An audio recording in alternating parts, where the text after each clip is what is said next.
Good day. In this role play, Amy and myself, Tasneem, will be demonstrating a negotiation process based on flexible working hours. Our topic that was allocated to us was alternatives to competitive negotiations. Is integrative bargaining. It is a negotiation strategy where parties collaborate and find a win-win solution to their dispute. This strategy focuses on mutual beneficial agreements based on the interests of the disputant. Pay special attention to how Amy takes things slowly and how she meets resistance with brainstorming and stays at the table till she is fully framed and supported her request. Hi, do you have a few minutes? Of course, grab a chair. Thanks. I know you were in and out of meetings the whole day. It never ends. No lunch? Oh well, I'm trying to get out early. My son has a class play. He's going to be a fake tree. Well, I guess you have to start somewhere. Yeah, right. So, how's your own little one? Olivia, oh, she's so cute. She'll be 4 weeks tomorrow, to be exact. Oh, congrats. Oh, thanks. Maternity leave was wonderful. That's actually why I'm here. Being able to spend time with my husband and my daughter was absolutely amazing. But I have found that being at home and being able to work flex time, I was actually able to get a lot more work done at home. A meeting goes on for 2 hours, whereas a baby cries for only 5 minutes. Oh, I see. So, what you're saying is you want to work flex time on a long term basis. Well, what I'm saying is, I think that this company could really benefit from a flex time policy. Aha. Well, what do you think?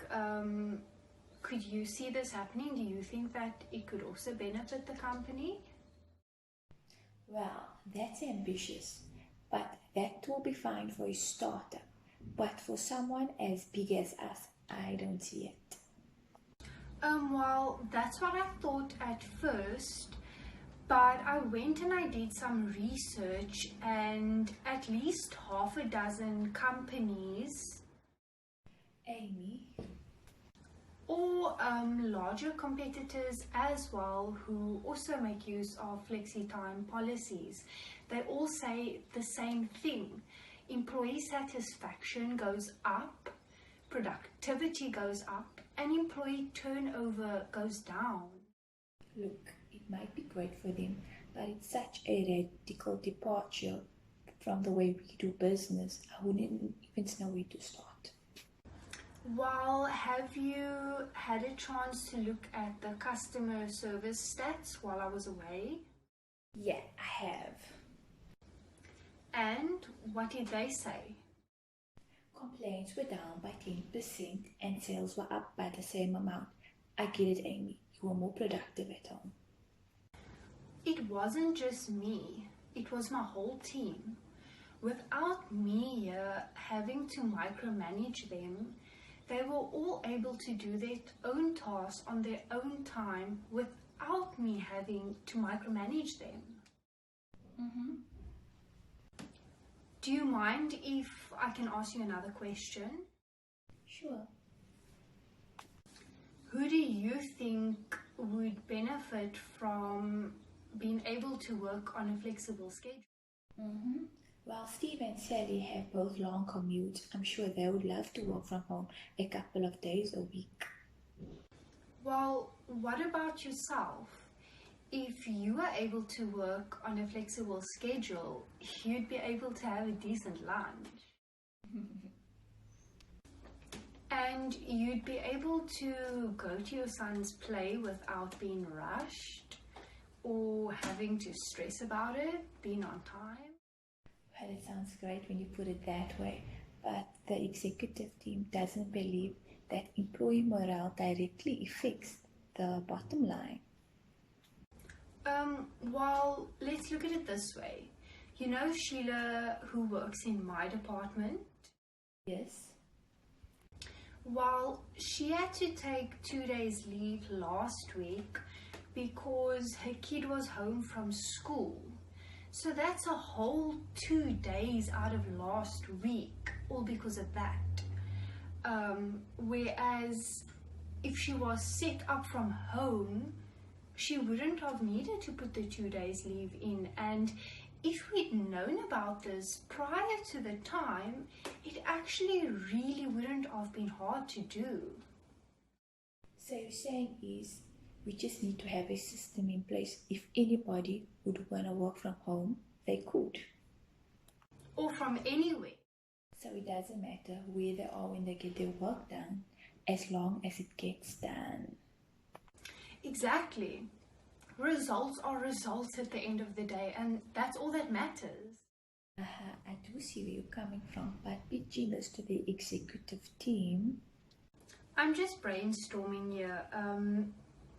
It doesn't have to be this big swooping change all at once.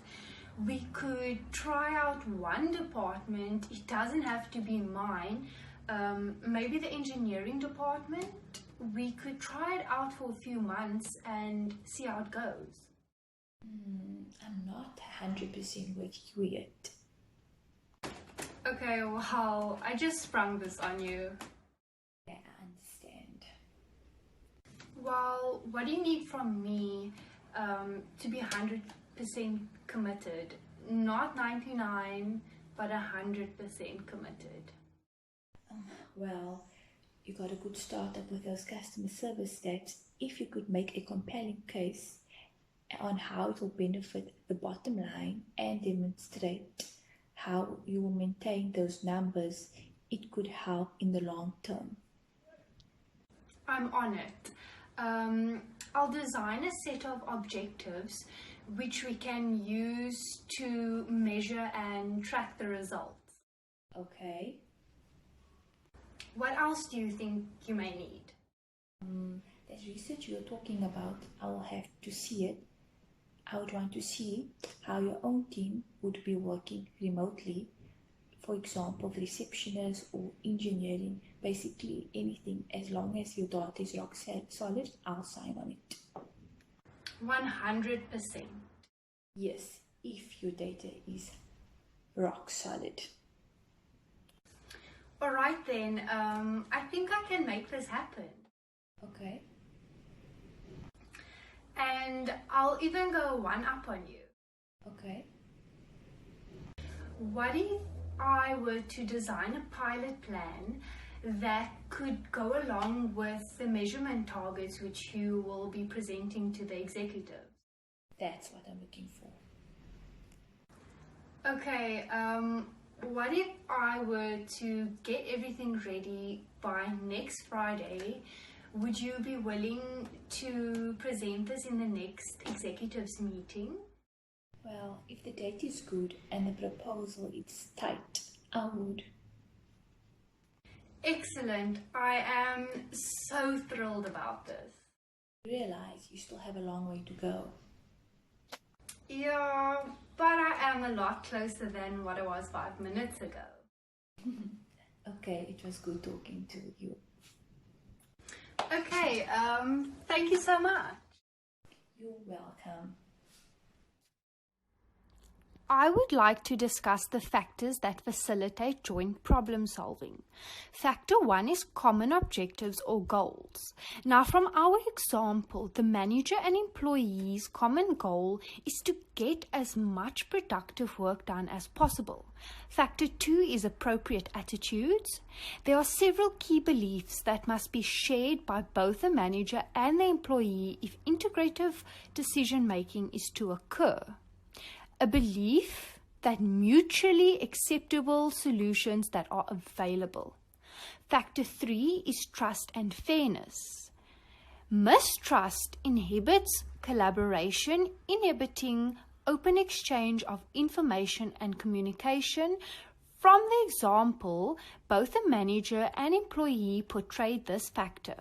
Factor 4 is constituency, flexibility, and accountability.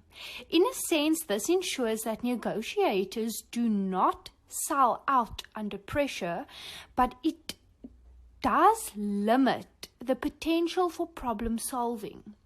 Low accountability to a constituency may allow collaboration, but not necessarily problem solving.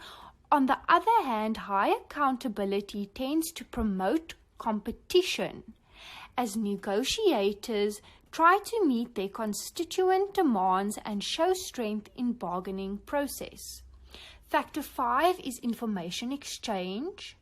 Parties cannot participate in joint problem solving meaningfully unless they have all the information relevant to the matter at hand.